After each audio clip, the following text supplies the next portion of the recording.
The last verse where we stopped our last session was here like this, that though I have complete faith, or though I am sure that the self is non-dual. There is no duality. It's just one. So whatever I see is all me. And and though I am focused or dedicated in the cause of my liberation from uh, liberation from the perception that I am the body, liberation from the perception that I am the mind. So when the mind comes, it comes with a thought, and this thought is a desire. So when this desire comes, I I think that this is me, this is part of me, and the desires that it brings, I think that this is important for me, and I get attached to the mind, or I get attached to the thoughts. And when I get attached to the thoughts, you know, the thoughts partake me. I lose all my control. I lose all my power, and you know, and I just surrender before the thought. And then I am in the mercy of the thought. It can take me wherever it wants me to go. So ultimately, I see that I am not a happy person. I'm not a happy person. I followed my desires. I followed my thoughts, but somehow I feel that did not uh, I did not attain that which I hoped hoped to. I thought that I might attain this or I might attain that, but at the end of the day, I saw that I did not attain anything. I'm just more miserable than what I was yesterday. So this all happens because we have this idea, or we have this perception that I'm the thought, I'm the mind, I'm the intellect, I'm the ego. So they all play upon us, at, or in whatever wish they have, they can fulfill their wish, because we give them the power. Now, when I say that I am not the thought, when I say that I am not the intellect, or I am not the ego, or I am not the body, or I am not this universe, so I am denying that power. I'm denying that power to them, what I used to just offer them. And I retain that power. When I retain that power, then I understand, or then I become aware that you know everything is powerful because of my power. Nothing is powerful in this world. Nothing is more important in this world. Everything is powerful, everything is conscious, because because of me. I am that consciousness, I am that strength, I am that power, I am that light. So so so to know this, that I am that consciousness, and I am not the body, or this universe, or this mind, or intellect, or ego. you know this getting rid of this notion, getting rid of this perception that I am this is liberation. That is liberation. So it says that a person may have complete faith on the non-dual self, and the person might also have full dedication on liberation, or on liberation. But how Ashcharyam Kama Vashago Vikala Keli Sikshaya. But how amazing it is. Though I am means I am aspiring. Though I'm aspiring for knowledge, I'm aspiring for liberation. But because of my desires, because of the attachment to the desires, because of the attachment to the desires, I engage myself in all kinds of worldly pleasure, and thereby denying myself the opportunity to know the self. So here Ashtavakra is saying that, see, what is the you know, how amazing is the strength of this universe or the strength of this ignorance. How amazing it is. Though it is not there, though it does not exist, the only thing that exists is the self. Though the self is the only reality, yet see how, they make these things, they make this unreal appear to be so real that we all run after them. So, that is what Astavakra is saying. So, when he's saying this, he is making Janaka aware about the power of ignorance, about the power of of Maya. You can say that I am knowledge, I am the self, and the the world is false. The only reality is knowledge. Ignorance does not exist. You can say this, but till you are not completely, completely situated in the self,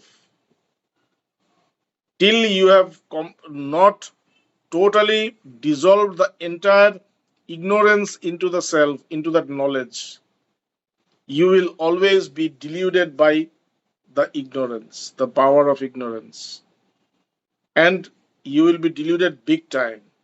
So you have to be very cautious about this. You cannot take it lightly, and that is why Ashtavakra is so serious about this, that he has dedicated the whole chapter in this, that is making Janak aware of the fact that this ignorance is much more powerful than knowledge.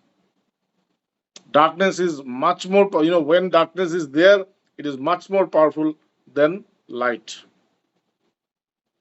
It also has, huge power. So you should not underestimate the power of ignorance. Okay. Now we approach further. It says udbhutam jnanadu mitram avadharya ati durvala आश्चर्यम काम कांक्षेत kalamantam anushrita. It says that, you know how amazing it is that the enemy of knowledge, the one who is, anti knowledge, this one who is anti knowledge, it is, it is enemy of knowledge, it is produced within me. I am the knowledge, I am the self, I am that consciousness. But the one which, the one which makes me feel, or the one which makes me believe that I am not the self, is also produced in me. That is also produced in me. It doesn't come from outside.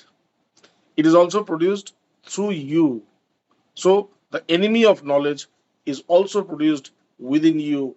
And when it is produced within you, what does it make? It makes you very, very weak. Very, very weak, because you lose your control. You lose your power.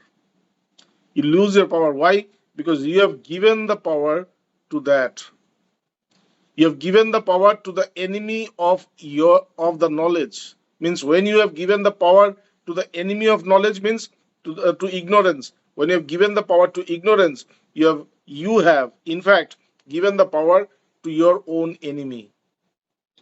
And this enemy will make you suffer.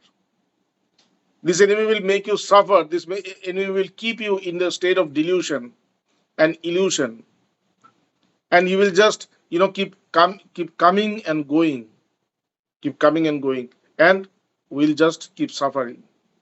So it says that these, uh, you know, uh, even when we approach the end of our life, even when we approach the end of the life of our life, and we know that, our life is coming to the end, my body is not the same as it used to be, my body is becoming weak, fragile, I'm failing, I'm falling apart, everything is falling apart. Even though I notice this, still I don't have that, realization that I need to get rid of this. I need to get rid of this very fast because I need to reach the state of knowledge. I need to reach the state of liberation. Though I see that I am dying, though I see that I am losing everything, I still want to be lost into the dreams of desires. I don't want to get rid of that. These dreams, these dreams, though they are false, they are so true, they appear to be so true that we cannot focus on the reality. So Astavakra is saying, Janak, when he says this, he's trying to make Janak aware that, Janak, this subject of spirituality is not so easy. It's not about just meditating. It's not just about practicing Vedanta and just uttering some mantras and saying something and that's it. It's not that. There is this whole process which is going on within you, which is going on within you and you're completely unaware about that. The whole process to keep you engaged into this duality, the whole process to keep you engaged into this insentient world, into this material world, into these desires, into this circle of birth and death, into the circle of action and its results.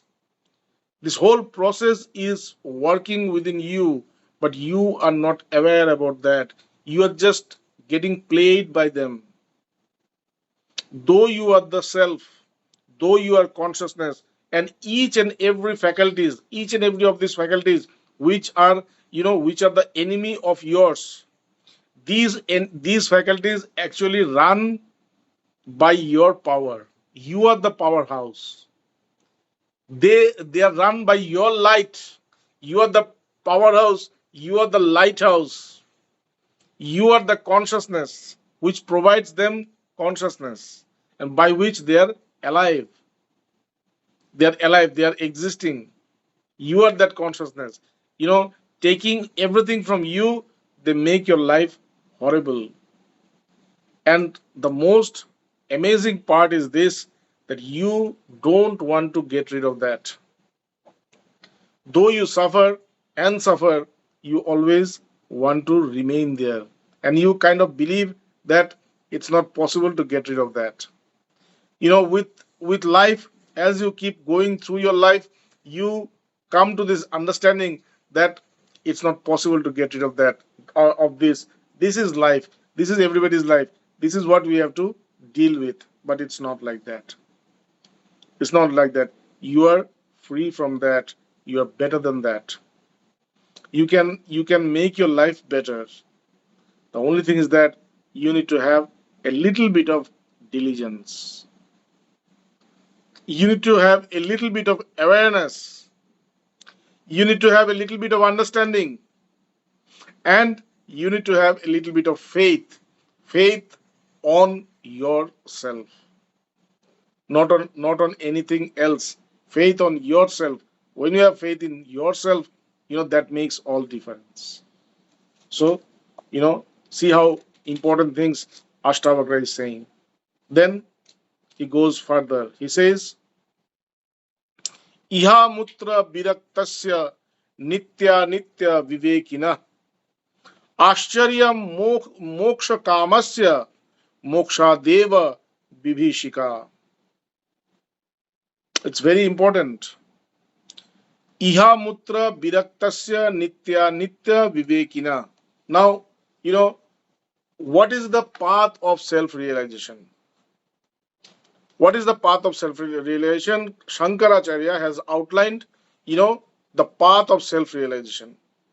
The first one is Nitya Nitya Vastu Vivek. Nitya means truth, real, and Anitya means unreal. So, Vivek means judgment, the power of judgment. Now you can see something which is not real, but you don't have that judgment. So that non not the non-real also remains as a reality to you. But if you have that power of judgment, if you have the power of discrimination, then you can discriminate that this is not real, though it seems to be real, but this is not real. And when you have determined, the nature of that unreal existence, it becomes easy, it becomes obvious for you to get rid of that. So you don't need any special kind of knowledge to get rid of unreality. The only thing is that you need to recognize what is real and what is unreal. And for that, you need to have judgment, proper judgment. So this proper judgment or proper discrimination is called vivek. Vivek, by judging that, this is not real, I withdraw myself from that. So this is because of viveka, conscience.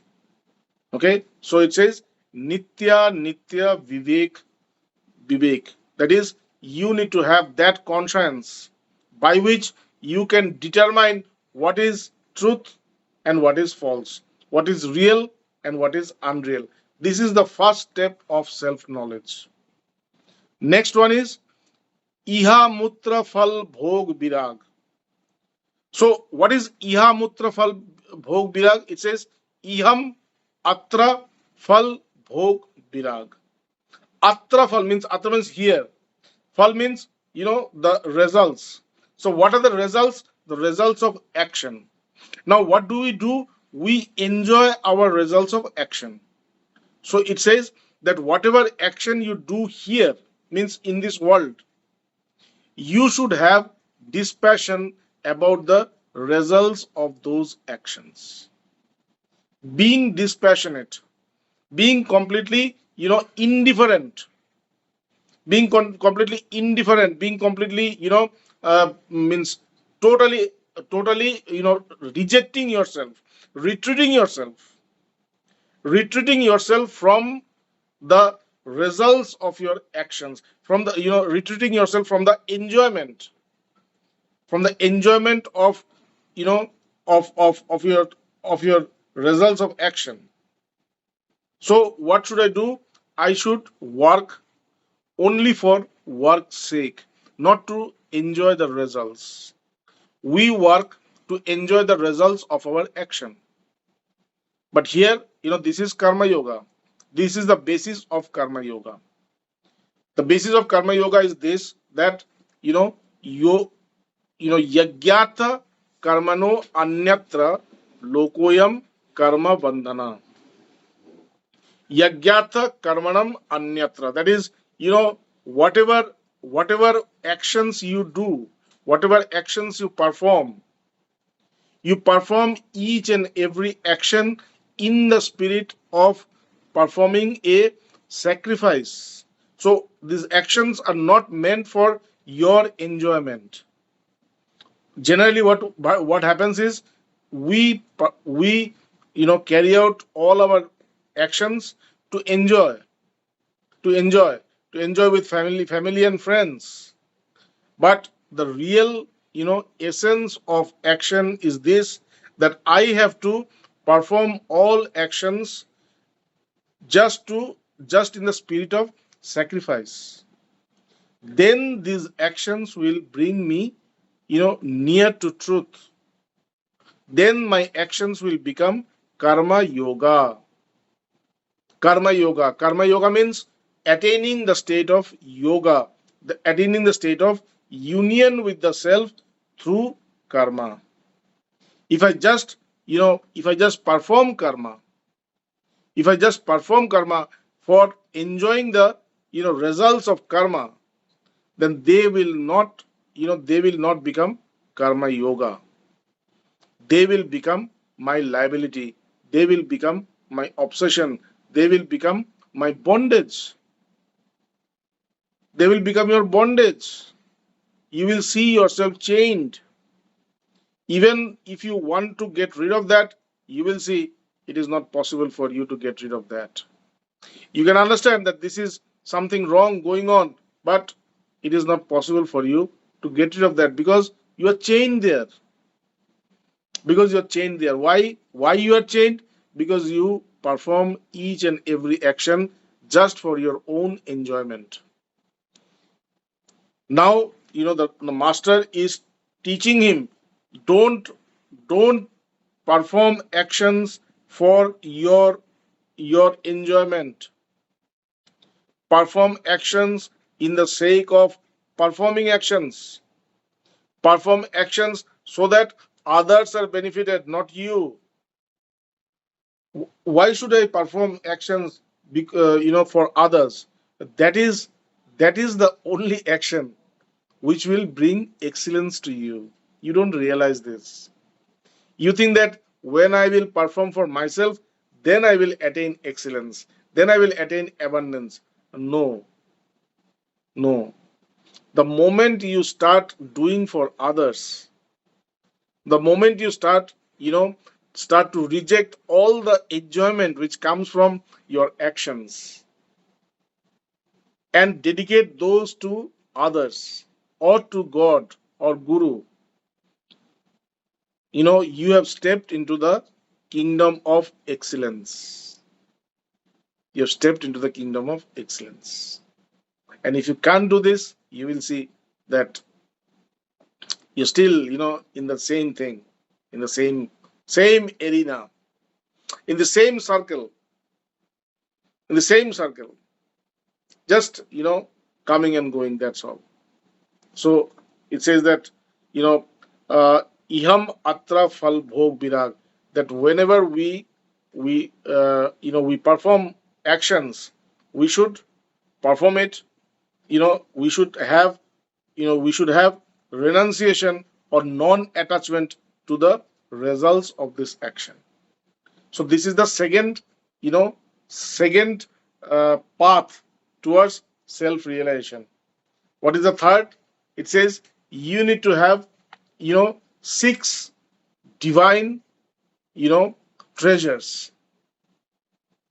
Samadhi Shat Sampatti. They are belongings, they are treasures. They are treasures. What are those? Sam, Dam, Titiksha, Uparati, Shraddha, Samadhan. Now, what is Sama? Sama means, to keep your mind peaceful, calm. To keep your mind calm, irrespective of the situation, irrespective of the environment. Your environment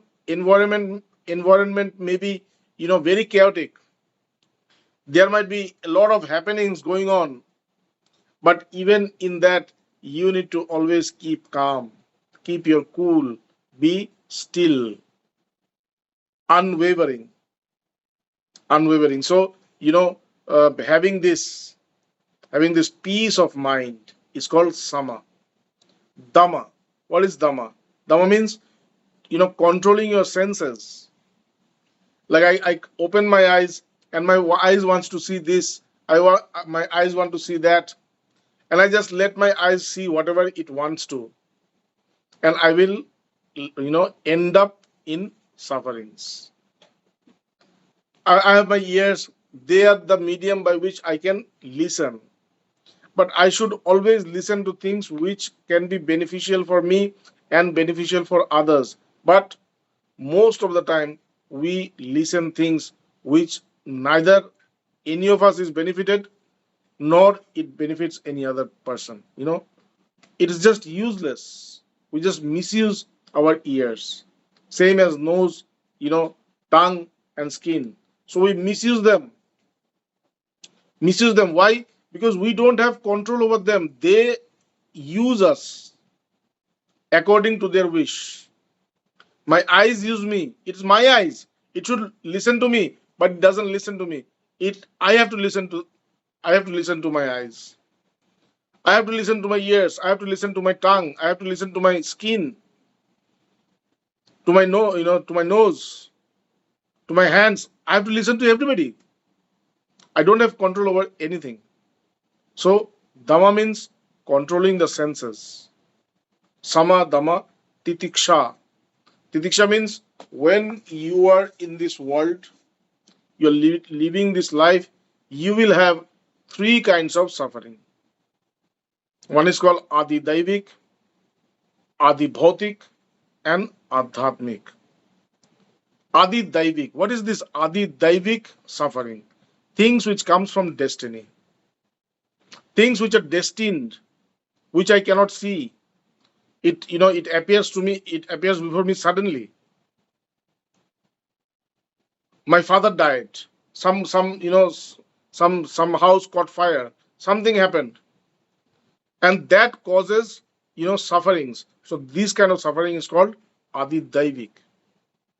Adi Bhautik. Adi Bhautik means suffering caused by natural calamities like floods, then rains, then this drought, earthquake. So these are these kind of natural calamities. This global warming. We are suffering very much. Last year we had 50 degrees centigrade in Varanasi. You can't imagine what is 50 degree. And this time we are anticipating more. Our place in Guwahati, Assam, which is so cool, which is green. When we were a child, when we were in our school, so the temperature never got beyond 30. 28, 30 was the hottest day of the year. Now they say that it's already 40. Now the summer has not yet come. you know they say that it's already 40. So global warming, this is causing a huge suffering for all of us. So these are called Adi Bhautik. Then Adhyatmik means the sufferings which comes to me from my body and from my mind. My mind creates problems, my body becomes sick, and I suffer. So those sufferings are called Adhyatmic sufferings. It says that when you are in this path of spirituality, or when you are in this path of life, this kind of sufferings comes. So what happens is that people get rid of these sufferings through external help. Titiksha means not seeking any help, not seeking any solution for these sufferings, but to suffer, to bear the pain, to accept it. And while I accept this, what happens?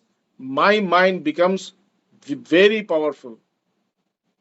Like, when I go from here to Europe or America, I can board a plane and the plane will take me to America. But if I have to go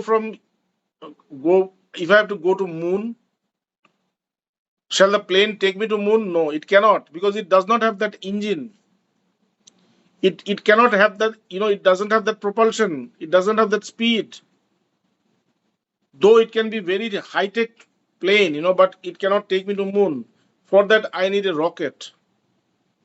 It has got special power, special kind of velocity, special kind of velocity which can beat the gravitational force and go beyond the gravitational cover and go into space and then into moon.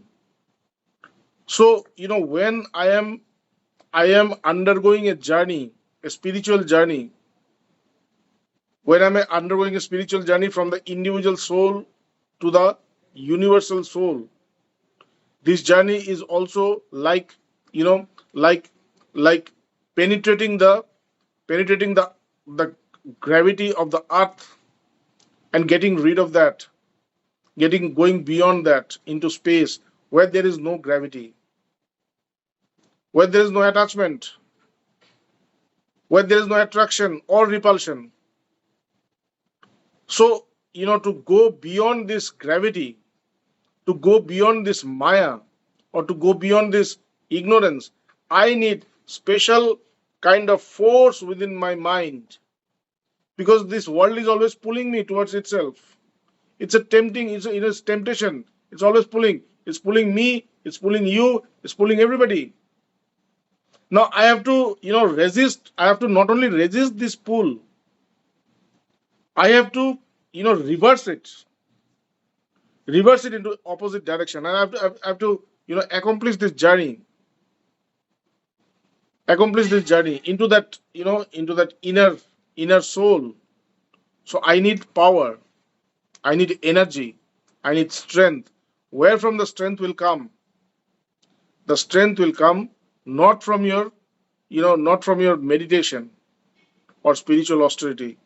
The strength will come when you can bear the pain and sufferings that the life offers you. If you have that, that that courage, if you have that courage to accept each and every challenge and the sufferings the life imposes to you, bestows to you with happiness, with a smile, then you will attain this strength. You will attain this strength. And when you attain this strength, when you attain this strength, that strength will, lead you towards self knowledge. So, titiksha is a very important aspect of spiritual upbringing. You have to take it very seriously. Titiksha. So, uh, sama, dama, titiksha. Then, uparoti. What is uparati means? Uparati means, when I have a I have a thought. I have a thought of going to the Ganga. I have a thought and I go to the Ganga. That means the thought takes me to the Ganga. The thought is taking me to the Ganga. So what happens? The thought translate into action. So each and every action that we do, that we perform, they are all, thoughts. These thoughts translate themselves into action, and we have these consequences of these actions. But these are all thoughts. So uparati means not letting the thought getting transformed into action. Let the thought be the thought and try to contain it and try to just subside it within yourself. Not only contain it, but by becoming unattached from the thought, make it dissolved into the place from where it has come. Make it disappear. Make it disappear. So this is very important. Uparati. These sadhanas we have to do while we are into the path of self knowledge. So, sam, dam, titiksha, uparati. I have a thought, but I will not let the thought guide me, rule me. I will rule over the thought. And I will not only rule over the thought, I will redirect the thought from it, to its origination and make it disappear. Make it disappear. So this is called uparati. It's very important, very interesting. Playing with yourself. We play with others. Now you start to play with yourself. And this is how you need to play. This is the game. This is the game. So, sama, dama, titiksha, uparati, then shraddha. Shraddha means faith. Faith on yourself that you can do it. You can do it. Then faith on the master, the person from whom you are receiving this knowledge. You need to have faith on him. Faith on the scriptures, that science, the text. You need to have faith on that also, and faith in God. So when you have all these faiths, then you see that your journey towards the self becomes more and more easy. So sama, dama, titiksha, uparati, shraddha, and the last one is samadhan. So what is samadhan? Samadhan means to have this definite conclusion in your mind that the self is the only reality and everything is false. To have this, full, conclusion, full conviction, to have this full conviction that, the self is the only reality, everything is false. So that is called samadhan. So this is the third one. Having this, these are the six treasures which we need to possess for self realization. So the first point was nitya nitya vastu vivek. That is to, discriminate, to judge what is real and what is not real. Number two was iham atra fal bhog birag. To have full dispassionate, to full dispassion from the results of our action. Number third is having these six, six divine treasures. Treasure, it's not quality, it's not divine quality. They are wealth, sampatti, that is wealth. They are the real wealth. They are the real wealth. What are those? Sam, dam, titiksha, uparati, shraddha, and samadhan.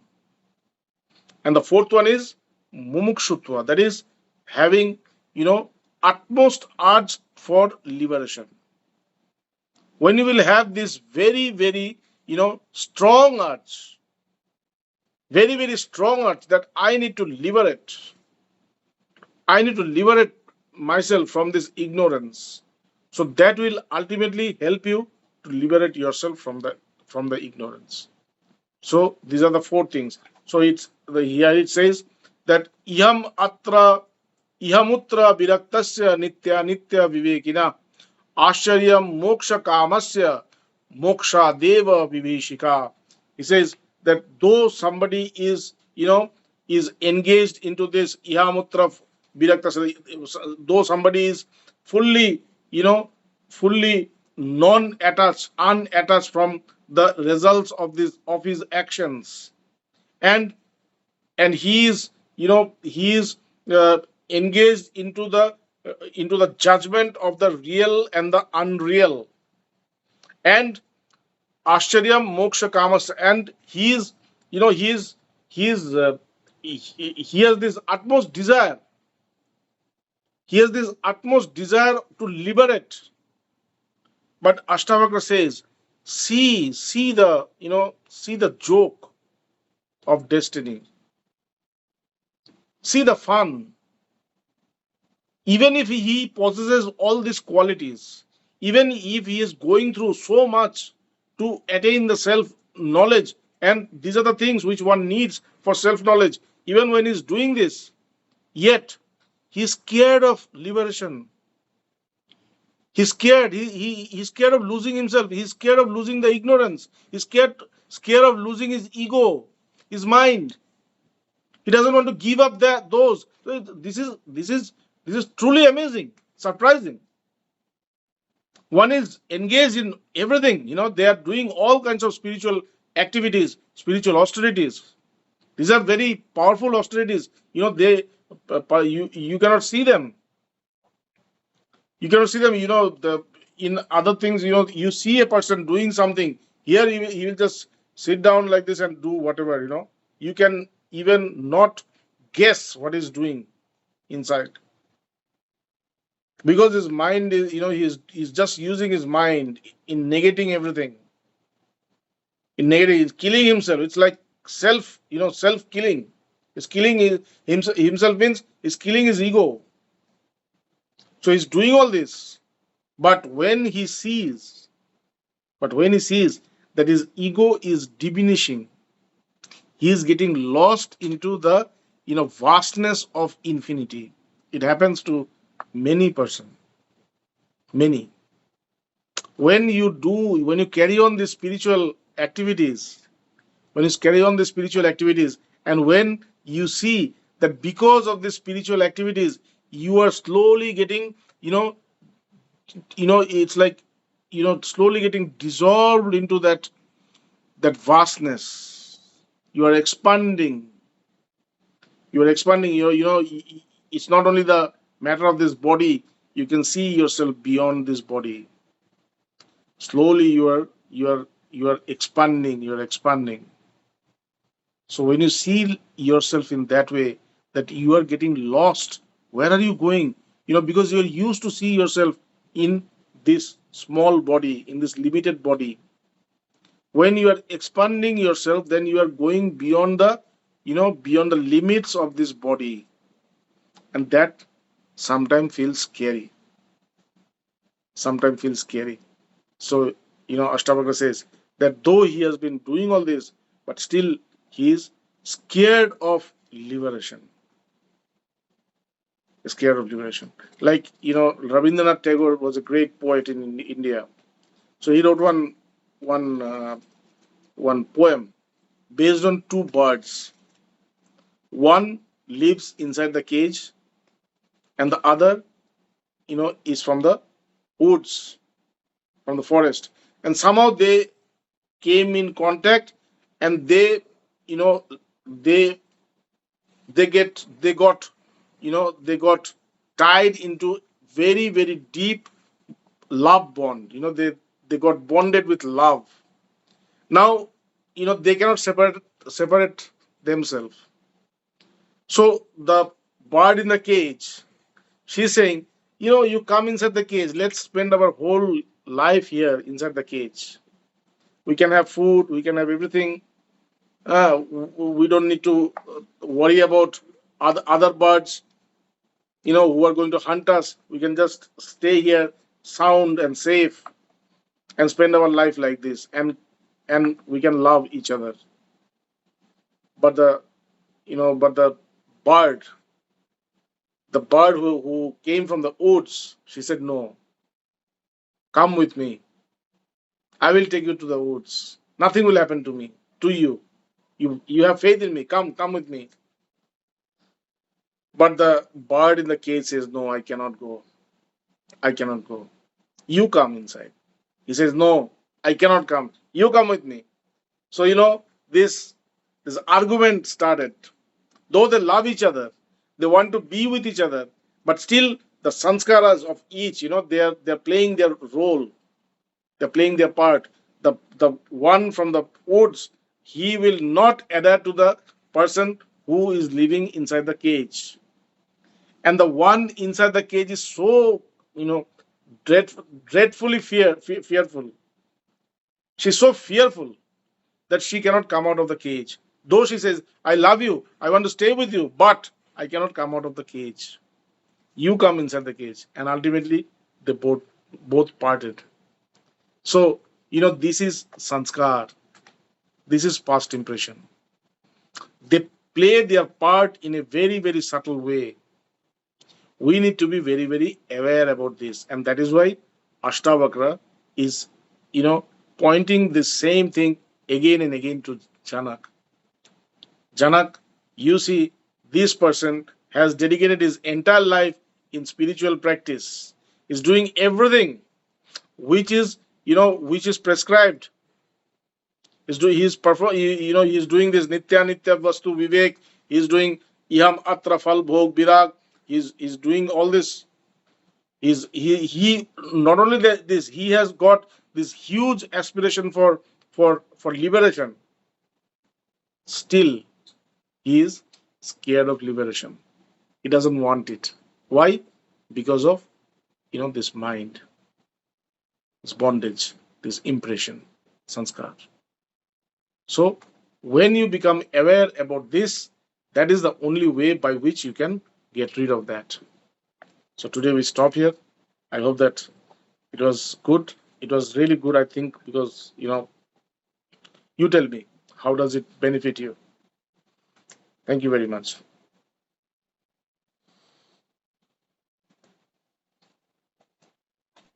Thank you, Samiji. It was very beautiful, very Yeah. inspiring. Yes, these words of Ashtavakra is really very powerful also, and it makes us think. Janak is not a ordinary person. He's a very learned person, a scholar, and Janak had self-realization, and Ashtavakra is instructing him after he has attained self-realization.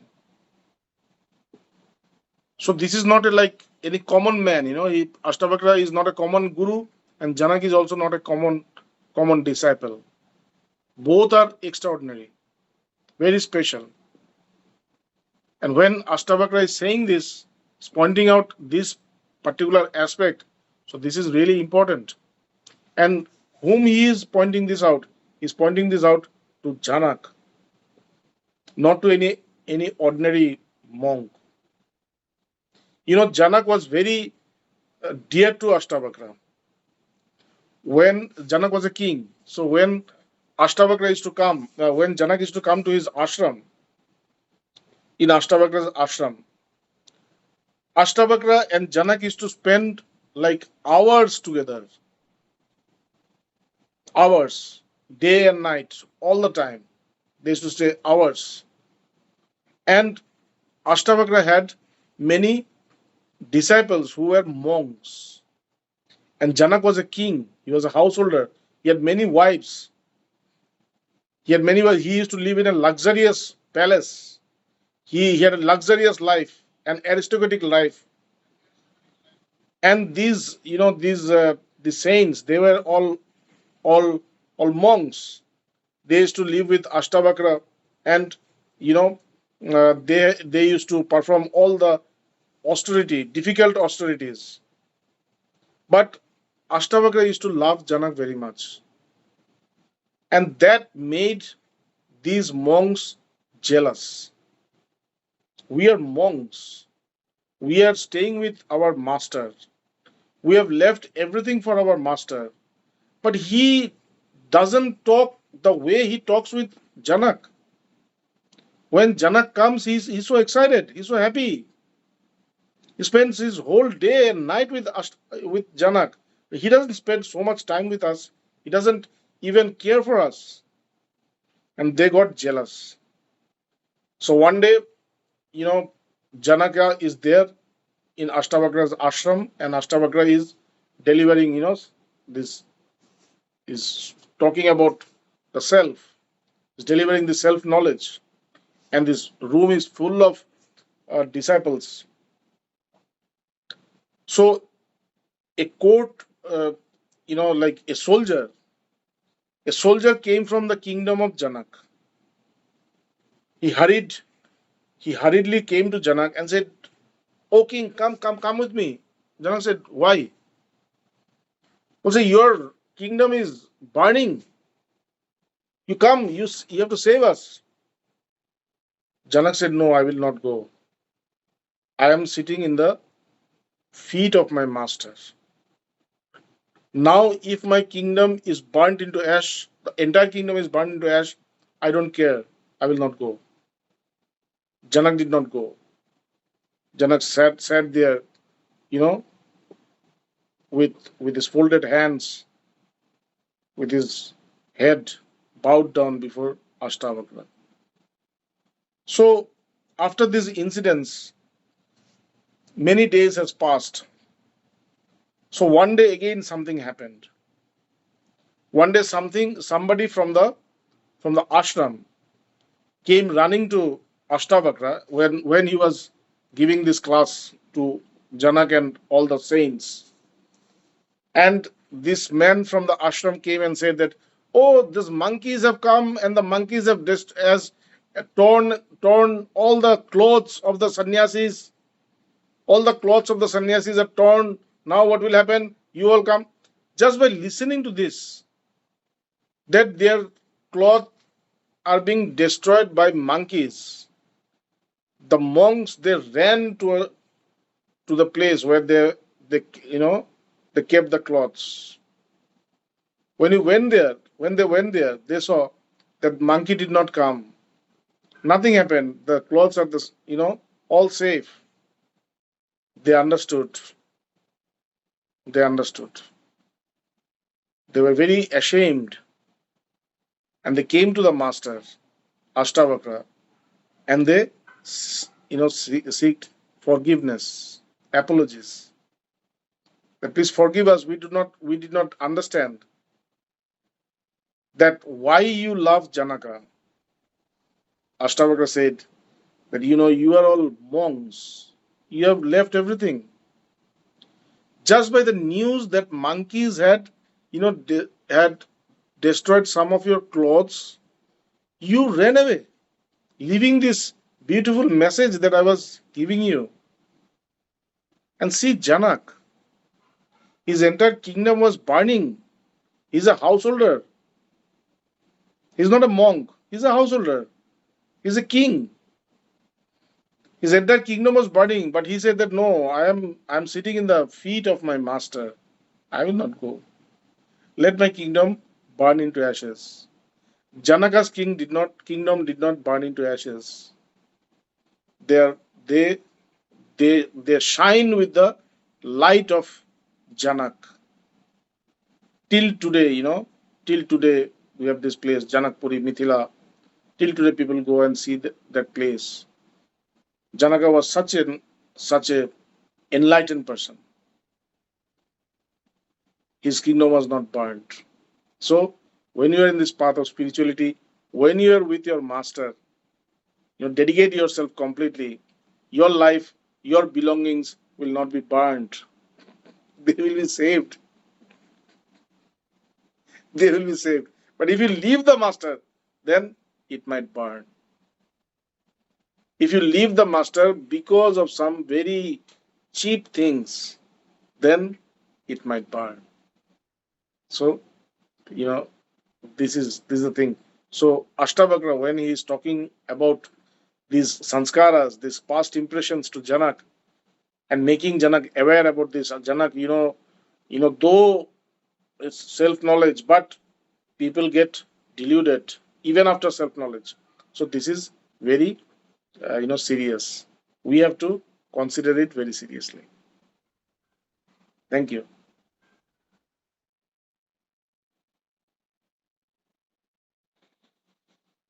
Jaram, Jaram.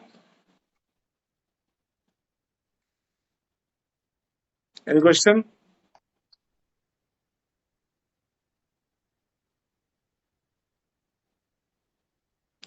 So let's meditate. Huh? Thank you.